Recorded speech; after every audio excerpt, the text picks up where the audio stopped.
समारोह में उपस्थित minister for panchayat raj and rural development, rural welfare, water supply, women and child welfare, government of Telangana, doctor D Anusuya ji, MNR educational trust के managing trustee and founder chairman Shri MN Raju ji, MNR educational trust के trustee and vice chairman Shri MS Ravi Varma ji, MNR trust के सभी पदाधिकारीगण, देवियों और स्वजनों, शिक्षा और स्वास्थ्य से जुड़े कार्यक्रम को मैं विशेष महत्व देती हूँ।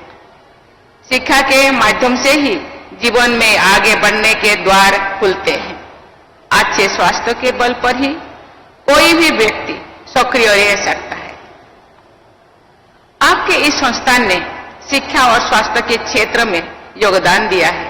इसके लिए मैं संस्थापकों, प्रबंधन के सदस्यों तथा सभी विद्यार्थियों और लाभार्थियों को बहुत बहुत बधाई देती हूँ।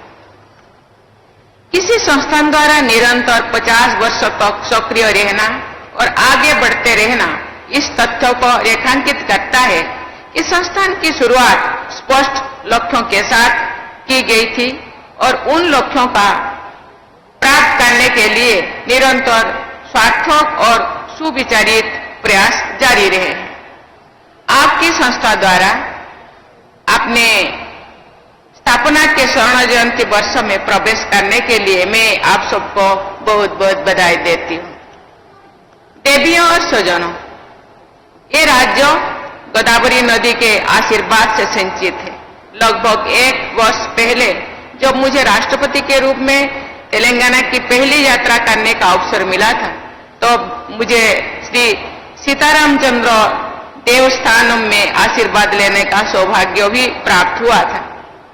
उस यात्रा के दौरान मैंने रामप्पा देवालयम और यादाद्री पर स्थित श्री लक्ष्मी नरसिंह स्वामी मंदिर में के दर्शन के लिए भी मुझे मौका मिला था। तेलंगाना का ये क्षेत्र सांस्कृतिक दृष्टि से बहुत संपन्न रहा है। मैं आशा करती हूँ कि इस संस्थान से जुड़े आप सब लोग ऐसा प्रयास करें जिससे कि केवल आपके शिक्षण संस्थानों के विद्यार्थियों ही नहीं बल्कि पूरी देश के युवा तेलंगाना के महान सांस्कृतिक परंपरा से सुपरिचित हो सके। तेलंगाना में सातवाहन, काकतीय और चालुक्य वंशों के शासन के दौरान संस्कृति और कला के क्षेत्र में असाधारण उपलब्धियां इतिहास में दर्ज है।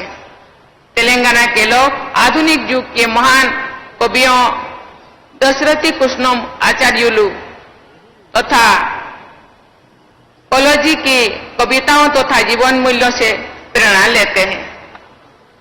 जब भी मैं तेलंगाना आती हूँ, मुझे दशरथी कृष्णम आचार्युलु जी की ये अद्भुत पंक्ति सहज ही याद आती है। ना तेलंगाना कोटि रत्न नाल बीणा, अर्थात मेरा तेलंगाना करोड़ों रत्नों से जड़ित बीणा के समान है।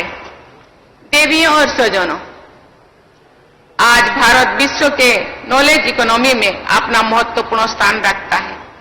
भारत की इस प्रतिष्ठा में तेलंगाना, विशेषकर हैदराबाद में स्थित IT कंपनीज और यहाँ के प्रतिभाशाली IT प्रोफेशनल्स का बहुत बड़ा योगदान है। आज तेलंगाना सहित भारत के IT प्रोफेशनल्स की प्रशंसा पूरी विश्व में होती है। इस सफलता में शिक्षण संस्थानों का सराहनीय योगदान है। हैदराबाद एक प्रमुख हेल्थ केयर हब भी है। इस क्षेत्र में मेडिकल स्टूडेंट्स के शिक्षा प्रदान करने वाले आपके संस्थान जैसे इंस्टीट्यूशंस की भूमिका सराहनीय है। इंजीनियरिंग सहित सभी प्रोफेशंस में हैदराबाद में शिक्षा प्राप्त करने वाले विद्यार्थियों ने अपनी विशेष पहचान बनाई है। देवियों और स्वजनों, तेलंगाना राज्य की स्थापना समावेश के विकास के लक्ष्य के साथ की गई थी। शिक्षा और स्वास्थ्य सेवाओं को सबके लिए सुलभ बनाना, इस राज्य के और पूरे देश के समग्र विकास के लिए अनिवार्य है। आपकी संस्था द्वारा वंचित वर्गों के लोगों के शैक्षणिक विकास और स्वास्थ्य कल्याण के लिए निरंतर प्रयास किया जाना चाहिए। साथ ही आपकी संस्था द्वारा महिलाओं की शिक्षा एवं स्वास्थ्य पर विशेष ध्यान देकर उनके सशक्तिकरण के लिए अधिकाधिक योगदान होना चाहिए। शिक्षा और स्वास्थ्य के क्षेत्र में सक्रिय संस्थानों को समग्र राष्ट्र निर्माण में सहयोग करने की भावना के साथ आगे बढ़ना चाहिए। इसके लिए आप सबको ग्रामीण शिक्षा और ग्रामीण क्षेत्रों के लोगों के लिए चिकित्सा सुविधाओं पर विशेष ध्यान देना होगा।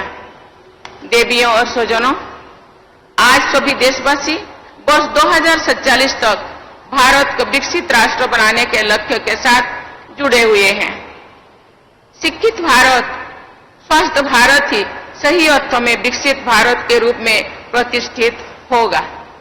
शिक्षा और स्वास्थ्य के क्षेत्र में योगदान देते हुए स्वर्ण जयंती वर्षों में प्रवेश करने के लिए मैं आप सबको पुनः बहुत बहुत बधाई देती हूँ।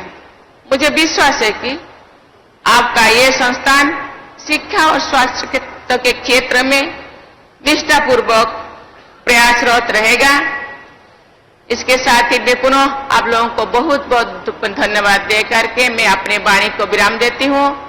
जय हिंद, जय भारत।